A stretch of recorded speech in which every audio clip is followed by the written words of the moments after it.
Okay, is everyone almost ready? We are live. Welcome, everyone. Thank you for joining us. I'm hoping that everyone's internet and microphones are working because some of you are frozen and some of you I can't hear. So we are not having a great time of Zoom today, unfortunately, but we are going to try our best to share a couple of stories today. Diane, I know that the hope was maybe you'd be able to share the story, but your screen seems to be frozen, so I'm not sure. Oh, there, we're back. Can you hear us, Diane? I can hear you. Okay, great. So what I will do is I will share my screen. Can you see the book now?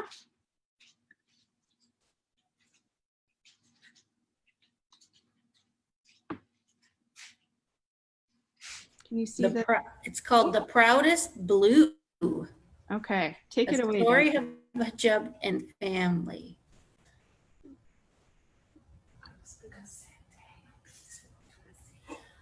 Mama holds out the pink. Mama loves pink. But Isaiah shakes her head. I know why.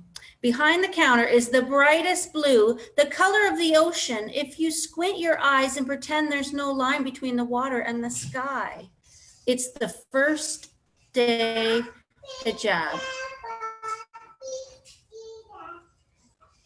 Isaiah knows it. I know it. We're sisters. The next day I wait. A new backpack, new light up shoes. I feel special. I feel like twirling.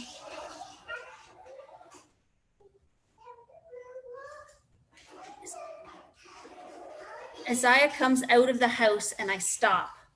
It's the most beautiful first day of school ever. I'm walking with a princess, so I pretend I'm one too. But even princesses have to stop to cross the street. Isaiah takes my hand in hers, says, "Come on, Isaiah." Hannah, maybe you could help me. I want to make sure I'm pronouncing these names properly. Yeah, I'm not sure. It looks like Asiya or Asaya, I think that's right. And Faiza? Faiza. Isaiah takes my hand in hers and says, "Come on, Faiza. We speed walk it." Whoa, that's really fast walking. 14 steps, 14 light ups to get across. Isaiah takes me to my line first, hugs me goodbye. I turn to watch her leave, give a little curtsy to the princess going to the 6th grade area. She's easy to see. Her hijab smiles at me the whole way. My first day hijab is going to be blue too. I think this little sister really is happy for her big sister. "What's that on your sister's head?" the girl in front of me whispers. "A scarf," I whisper back. I don't know why a whisper came out. I try again louder. A scarf, hijab." "Okay," she whispers. Isaiah's hijab isn't a whisper. Isaiah's hijab is like the sky on a sunny day. The sky isn't a whisper. It's always there, special and regular. The first day of wearing hijab is important, Mama had said. It means being strong. She's beautiful and strong. Yeah, just like Ella's muscles. Ella's showing her muscles. I turn, but I can't see the blue anymore. I run to the big kid's side. 27 steps to see Isaiah. I need to give her another hug. I need to see her smile.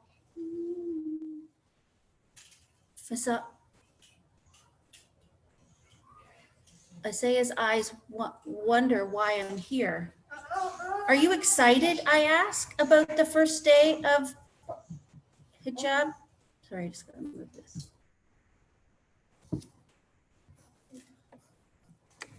She nods, smiling big, and I feel better. Someone laughs from nearby. A boy points at Isaiah. Why?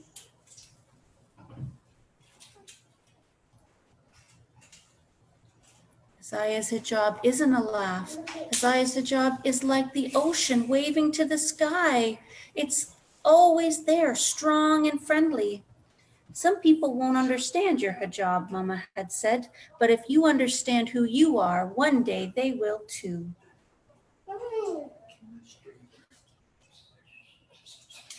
In class, I draw a picture.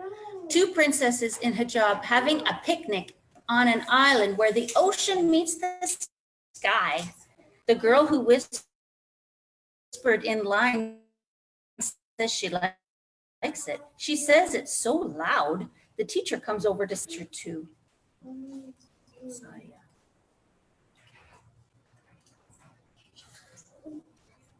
Recess time for the 5 cartwheels in a row. I land the last one near the 6th graders, near Isaiah and her friends, near a boy yelling, "I'm gonna pull that tablecloth off your head." Not very nice. No, it's not a tablecloth. Isaiah's hijab isn't a tablecloth. Isaiah's hijab is blue, only blue. Isaiah turns away. Her friends turn away. They race to the middle of the schoolyard, their shoes pounding on pavement, playing tag. Mama said, "Don't carry around the hurtful words that others say. Drop them. They're not yours to keep. They belong only to those who said them." It takes 48 steps to get away from the yelling boy. She knows a lot about counting. She's counting all of those big steps across there with her new shoes. Diane, she's just marching away from those mean words. Mm-hmm. Oh, listen to that. After school, I look around. I look for whispers, laughs, and shouts. But I only see Isaiah waiting for me like it's a regular day. She's smiling, strong.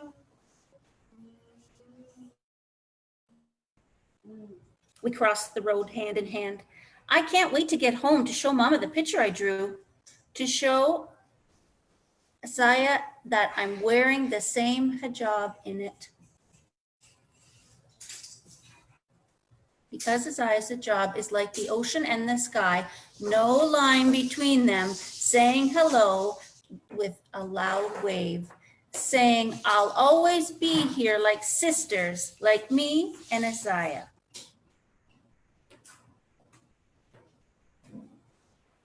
There's the author. She has a hijab too.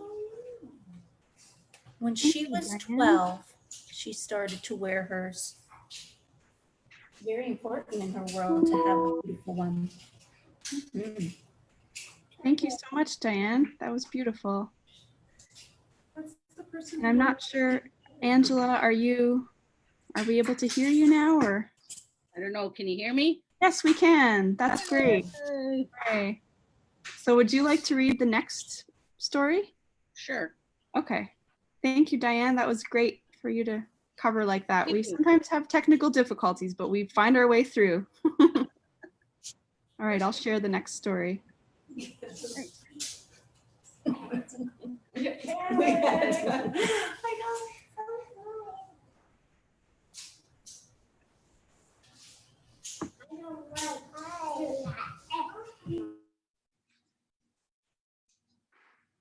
Where is it? There we go. There we go.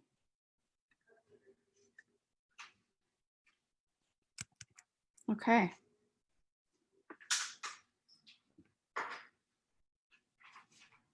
And we're in The Many Colors of Harpreet Singh by Supriya Kelkar. Illustrated by Aliyah Marie. Harpreet Singh loved his colors, bright, muted pastel, or neon. He had one for every occasion. He wore yellow when he felt sunny, spreading cheer everywhere he went. He wore pink when he felt like celebrating, hopping along to Bhangra beats. And he wore red when he needed an extra boost of courage. Harpreet took great care of his colorful patkas. He made sure that they were clean and soft, smoothing each one out gently before putting it on. One day, Harpreet's mom announced that she found a new job in the snowy town across the country. "It'll be fun," his mom said. "It'll be an adventure," said his dad. "It won't be the same," said Harpreet. Saying goodbye took a lot of courage. Harpreet also had colors for not so happy occasions. He wore blue when he felt nervous, his heart thumping in his chest. He wore gray when he was sad, like a cloud about to rain.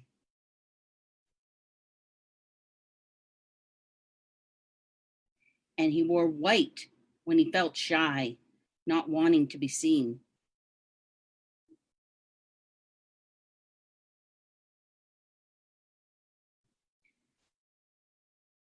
Lately, at his new school, Harpreet had been wearing white an awful lot. He wore it on a field trip. He wore it for the class party.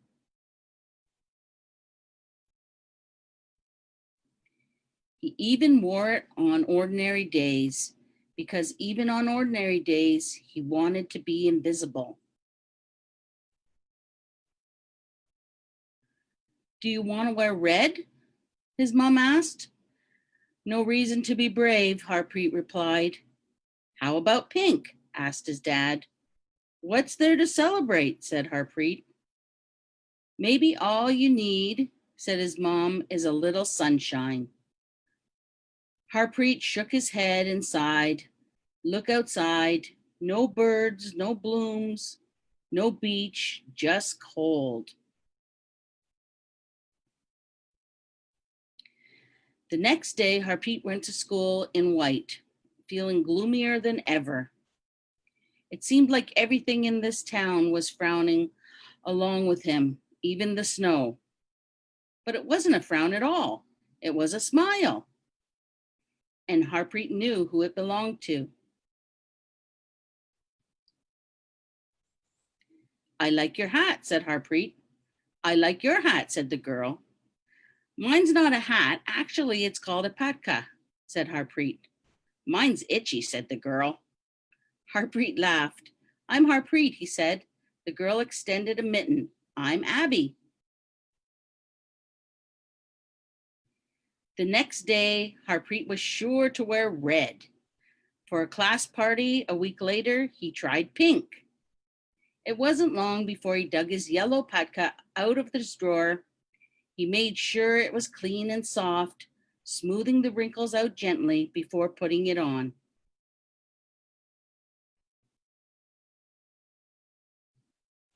Soon the new trees had buds and the outdoors were filled with sounds of chirping birds. "All that's missing is the beach," said Harpreet's mom. She turned to Harpreet. "So what color are you wearing tomorrow?" Harpreet thought for a moment. "Maybe white," he said and smiled. "It reminds me of snow." The end. Yes, Harpreet Singh loved his colors. He had one for every occasion, even for just hanging out with a friend. Nice. And so the patkas are worn by folks who are Sikh, and Sikh is a religion. Thank you, Angela. So I am having unending technology challenges today. So I'm going to make you a co-host because I have a feeling my computer is about to die and my charger has stopped working. Uh-oh. I'm going to make you a co-host in case I get kicked out. Okay. And what will that do? At least then the meeting won't end if my computer dies. I have 2% left, so we'll see. Okay. All right. I am a co-host now. So yeah, is there anyone that wants to share any thoughts from those stories? What do people think? I know there's some children joining us today, so I would love to hear some thoughts from any children. Anyone wants to share anything?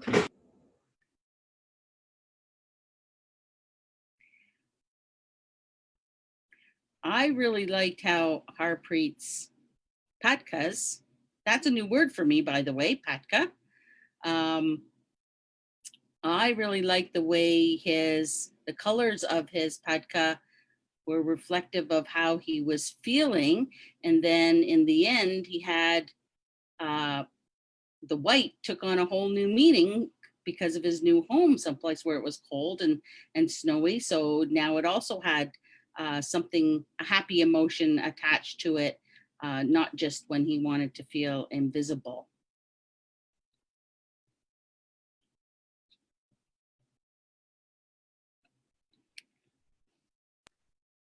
Anyone else? Well, I like that, Angela. I love that idea. I also, I've got Ev here with me and my daughter, and we listened to the story. And I love the idea of offering that to children, like how you're feeling, what color would represent your feeling today. And yeah, it gave a whole new meaning to colors and to such a wonderful way to unpack a culture and a feeling and making friends. There's so many different threads that I'm thinking about. Yeah, absolutely, absolutely.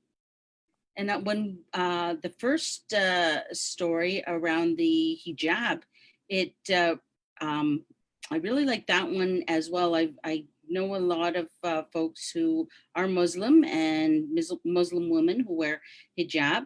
And this one woman that I knew who was Muslim, she told me that she had about 300 hijabs.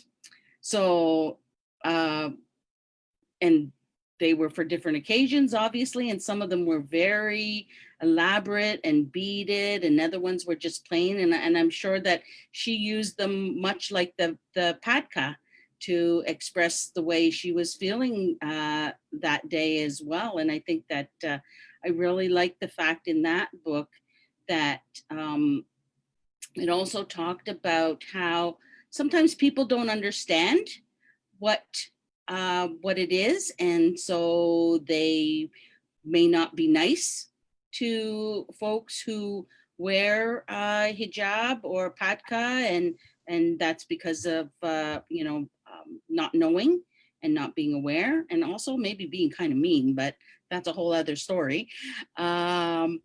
But I just think that it's important that that we learn about these things, that we understand what they are and why they're important to people, and so that we can also see the importance in them as well.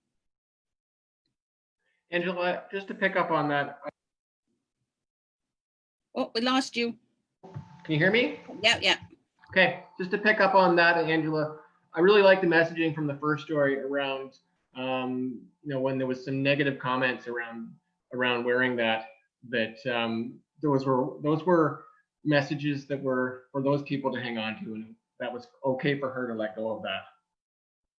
Absolutely. I think it was a very powerful message.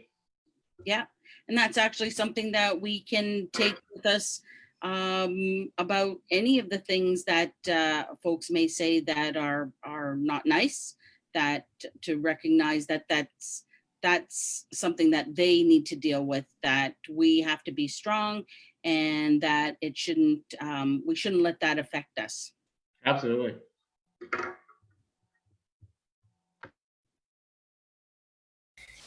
The children here really connected when she talked about being strong, so that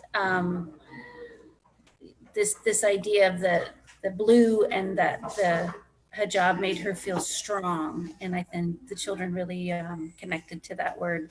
And I agree about all the both stories having these great connections to feelings, and the biggest feeling to grow and pay attention in both is this idea of empathy. The new friend, making the new friend, and trying to understand each other's feelings. thought that was really powerful. Who is the author of the first book? My computer died. I just switched to a coworker's computer, so I don't have it up in front of me, but what we'll do is we'll post the name of the book and the author Okay. on the Facebook page so you can look it up again. Thank you. Sorry about that. That's okay. Another thing that I found really interesting in there, and I think that this is an excellent message too, is talking about the fact that I think it was in the story about the hijab, that it was special and it was normal. And so that recognizing that it does have a significance, but the idea is that, you know, these things are normal for folks, and we shouldn't, and that's how we should consider it. It's just a normal part of who they are, right? And that's part of accepting people as they are and who they are. And so I think that was also a really important message, because that's often something that I'm trying to do, is help people to recognize that, you know, things like anti-racism should be normalized, right? That we should, that should just be a normal way that we go about our day. Yeah, and we were talking earlier today actually about this and how important it is in early childhood classrooms and in schools to both focus on the similarities between children, but also to focus on the differences. So people Absolutely. start to normalize the fact that people are different, and that's actually a wonderful thing. So that's Yeah. another way of thinking about it in a classroom setting. Yeah, and I think that's really important, because when we folks strive so hard to say, well, you know, we're all the same, but we are different, and that's okay, right? And that's something actually to be celebrated and embraced. And I think that that's really key to us learning to understand one another, as I said, as a whole person. That's great. Any final thoughts from anyone? I know we got started a little bit late, but I do want to try to stick within our half hour so people can easily join us on their lunch breaks every couple weeks. So any final thoughts from Angela or anyone in the audience here? Just one last thing, and this kind of goes again to the hijab, because that's the one I'm the most familiar with. And because we had just, the last storytelling that we did was around hair. And this was also something that was shared with me, that the hijab is kind of like hair. So where we would make a fancy hairdo for special occasions, the hijab is used just the same way.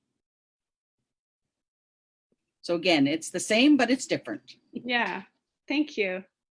Thanks for reading the stories. Thank you to our storytellers today, Diane and Angela, and thanks everyone for joining. It's always so nice to see you guys, and hope you'll be able to join us in a couple of weeks for our next story series. Take care. Bye from the junior room. Thank you. Thanks, Junior Room. Bye.